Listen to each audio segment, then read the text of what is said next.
ज्या ठिकाणी हे आंदोलन सुरू आहे तिथून थेट माहिती दिली आमचे प्रतिनिधी ज्ञानेश्वर साळुखे यांनी। मनसे पदाधिकाऱ्यांची आज महत्त्वाची बैठक पार पडते। MIG क्लबमध्ये राज ठाकरेंच्या उपस्थितीत ही बैठक पार पडते। आगामी निवडणुकीच्या पार्श्वभूमीवर राज ठाकरे आढावा घेत आहेत।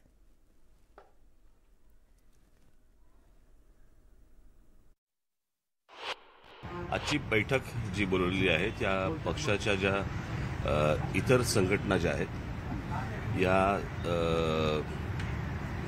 संघटनांच्या संदर्भामध्ये गेली बरीच वर्ष ते काम करत आहेत आणि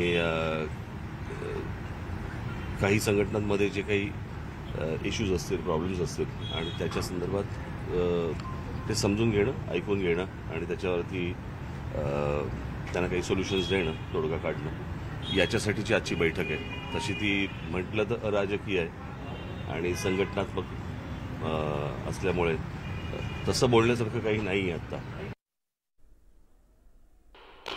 साधारणपणे 27 नोव्हेंबरला पक्षाच्या मुंबईच्या गटाध्यक्षांचा मेळावा गोरेगावला लावलाय, बरोबर ना?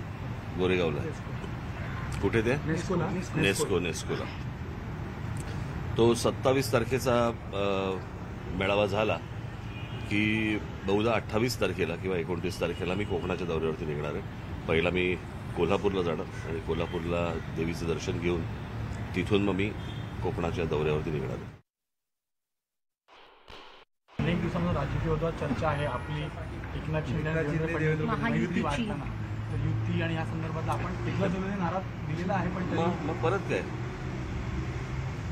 प्रश्न असा आहे ना की या सगळ्या याच्यामध्ये दीपोत्सवाचं उद्घाटन होतं आणि त्याला मुख्यमंत्र्यांना आणि उपमुख्यमंत्र्यांना मी बोलवलं तिथे, यात काय गैर आहे का काही?